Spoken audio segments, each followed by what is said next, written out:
Perkembangan terbaru atas kasus pembunuhan Brigadir J.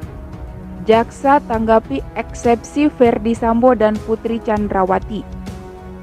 Namun sebelum kita bahas, mohon subscribe channel ini terlebih dahulu agar kalian tidak ketinggalan berita terbaru dari channel ini selanjutnya. Kalau sudah subscribe, mari kita lanjut. Jaksa penuntut umum pada Kejaksaan Negeri Jakarta Selatan bakal memberi tanggapan atas nota keberatan atau eksepsi dari terdakwa kasus pembunuhan berencana terhadap Brigadir J, Ferdy Sambo dan Putri Chandrawati hari ini, Kamis 20 Oktober 2022. Keduanya langsung mengajukan eksepsi usai jaksa penuntut umum membacakan surat dakwaan pada persidangan yang digelar di Pengadilan Negeri Jakarta Selatan, Senin 17 Oktober 2022 lalu. Diketahui, Ferdy Sambo melalui tim kuasa hukumnya menilai jaksa penuntut umum tidak cermat dalam menyusun surat dakwaan karena hanya berdasar pada asumsi serta membuat kesimpulan sendiri. Jaksa penuntut umum dalam menguraikan fakta di surat dakwaan hanya berdasarkan asumsi belaka dan tidak berdasarkan fakta. Serta penuntut umum terkesan menyimpulkan, kata kuasa hukum Ferdy Sambo, Bobi Rahmat dalam persidangan Senin lalu.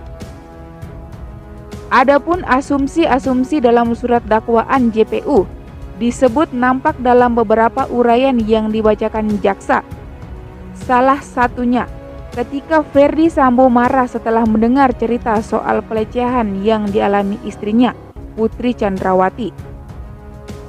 Kemudian, jaksa mengatakan dengan pengalaman puluhan tahun Ferdy Sambo sebagai seorang anggota kepolisian, Sambo akhirnya berusaha menenangkan diri dan memikirkan serta menyusun strategi untuk merampas nyawa Yosua. Setelah itu, Richard yang menerima penjelasan tersebut merasa tergerak hatinya untuk turut menyatukan kehendak dengan terdakwa Ferdy Sambo. Di saat yang sama, perkataan terdakwa Ferdy Sambo juga didengar Putri.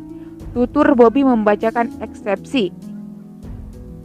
Asumsi lainnya disebut tampak ketika jaksa menilai Ferdy Sambo sebagai seorang perwira tinggi di Kepolisian Negara Republik Indonesia, berpangkat Inspektur Jenderal yang sudah lama berkecimpung dalam dunia hukum.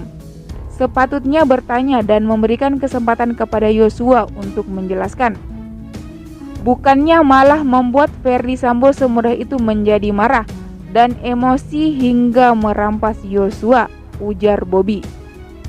Kemudian, kuasa hukum Ferdy Sambo menilai jaksa penuntut umum hanya berdasarkan asumsi dalam menguraikan rangkaian dakwaan, bukan berdasarkan fakta dari keterangan saksi-saksi dalam BAP. Sebagai contoh, dalam paragraf 3 halaman 11 surat dakwaan, JPU menguraikan bahwa Putri sudah berganti pakaian model blus kemeja warna hijau garis-garis hitam dan celana pendek berwarna hijau garis-garis hitam. Kemudian, Putri dengan tenang dan acuh tak acuh pergi meninggalkan rumah Duren 3 beberapa saat setelah Yosua tewas ditembak. Menurut kuasa hukum, dalil yang menyatakan Putri Chandrawati dengan tenang dan acuh tak acuh tidak didukung dengan keterangan saksi dan alat bukti. Dalam hal ini JPU memberikan kesimpulan yang tidak berdasar dan bersifat subjektif, kata Bobi.